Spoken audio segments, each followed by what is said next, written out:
Hi, I'm Rocco Stano, and welcome to StoryMakers. Today we will be discussing a very special book, A Walk in the Woods, with Nikki Grimes. And later in the program, Brian Pinkney will be joining us to discuss his and his father, Jerry Pinkney's artwork. Welcome, Nikki. The book is extraordinary, and our viewers would just love to know more about the book. A Walk in the Woods is a tale about one boy's journey in search of treasure after his father dies, leaving him a map to that treasure hidden deep in the woods.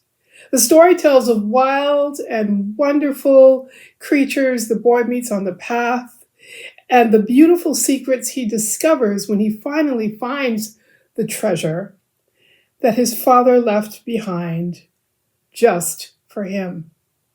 Though his dad is no longer in this world, the boy feels closer to his father than ever. And in some ways, that is the best treasure of all.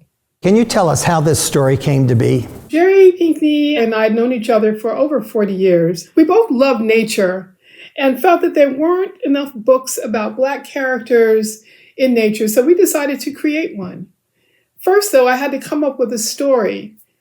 And that turned out to be really hard because he wanted the story to be a conversation, as if the writing and the art were talking to each other. One day, when he was talking to me on the phone and he was telling me a story about a recent trip to the woods and something he'd seen there, I stopped him and I said, "Jerry, write down what you just told me and send it to me."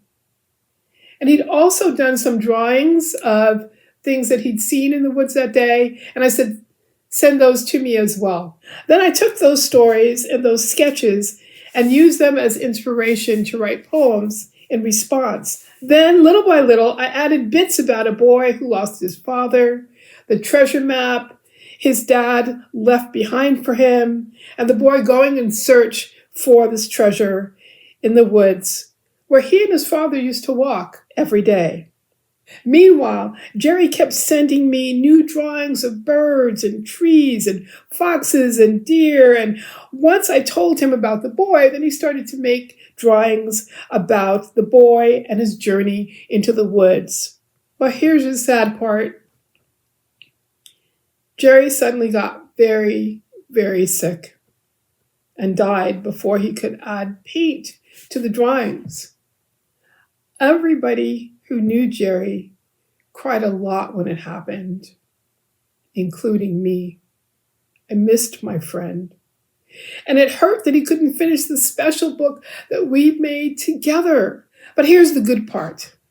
Jerry's son, Brian, is also an illustrator. And when the publisher asked Brian to finish the book for his father, Brian said yes.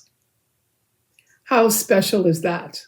I'd like to welcome Brian Pinkney here. Thank you for joining us. Thank you, Rocco. It's good to be here with you. Yes, you followed in your father's footsteps as an artist, and was it difficult finishing this book? It was difficult in a way, and exciting, and a bit of an adventure. And I kind of let my paintbrush lead the way. You know, I've learned how to work with watercolor by watching how he did it when I was growing up. I learned about how to use sketches and then turn those sketches into finished artwork. And when I was doing this book, I had to take everything I learned from him and put it together. Do you feel he was watching you? You know, he was watching me, you know, and I feel like he kept giving me little signs along the way, like along my map and my journey. His sketches were beautiful. They reminded me of some of the walks that we had taken when I was a boy in some of those same woods that he talked about. When you saw the illustration of the little boy, did you say to yourself, oh, that's a little boy, or did you say, that's me? Wow, Rocco. You know what? I really identify with that boy. I knew that it wasn't me, but I knew that he shared the same story that I had. I brought one of the sketches that my dad had done, and I'll give you kind of a little demonstration of how I proceeded. And yes, please. The journey started with just the sketches that my dad had done. He hadn't put them on paper yet. They were just on vellum. Vellum is a type of tracing paper that you can see through it. I would take his drawings and I would go over it with a black brush. Then I would put it on a light box. And a light box is a box that has light underneath it so I could see through it. Light box? Did you say light box? Well, KidLit TV magic. And I think we need the lights off, don't we? We do. Okay, here we go. And now, let me show you a little bit about the process. So I placed the vellum on the light box with my dad's sketch. Then I put watercolor paper on top of that. Now I can see the image. So then, using techniques I learned from my dad, I start wetting the paper with water. And what happens is when I start putting color down, the color goes where the water is. And I remember when my dad taught me this, I was like, but Dad, that's gonna make a mess. And he said, no, he called that a happy accident, because all these swirls would then become part of the illustration. So I'm seeing where the little boy's face is. I'm putting brown there. I'm putting brown where his hands are for his skin tone.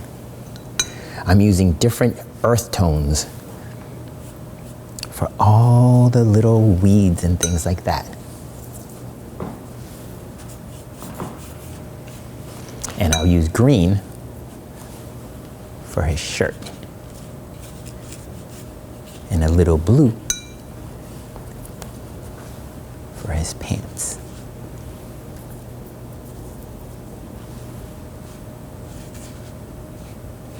And then once this is dry, I can start adding more details to it. Lights. And this is what it looks like after I've painted it and add a few more details. So now I have the watercolor, but I have to figure out how do I combine my dad's sketch with my watercolor. So then I thought, I'll call my niece, Jerry Pinkney Barlow. She knows how to combine this type of thing on the computer. So she was the third collaborator.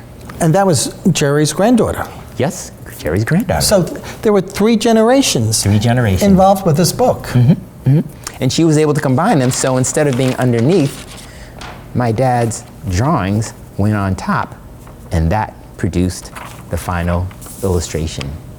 The illustrations are lovely, and the descriptions are poetic. And Nikki, can I ask you to read one of those poems that describes what the boy encounters on his walk in the woods? Absolutely.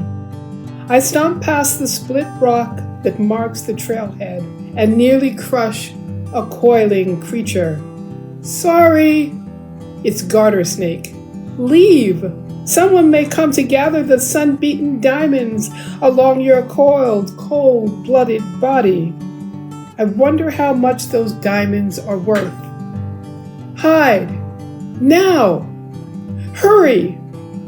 The garter snake sneaks behind a rock like I sometimes wish I could.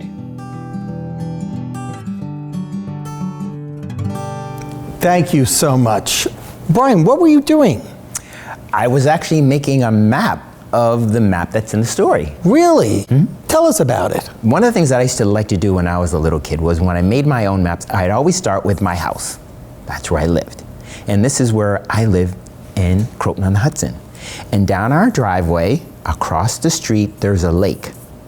And if you take a path along the lake, you'll get to the chimney, which is also in the story, which is where the box is. So I added me there. That's me with my little baseball cap on. And here's a little snake in the middle of the path. The snake from the poem. Yes. Ah, that looks like fun. Maybe our viewers can do that. I think it's a great idea. Why don't you write a poem about something you find on your walk in the woods? And you could also create a map. And you could go on a treasure hunt in your own house, or in your neighborhood, or in your local park. Nikki, do you have any suggestions for our viewers about writing this poem? Absolutely. You could describe what you see along the way. It can be objects, animals, plants, flowers, or landmarks in your neighborhood.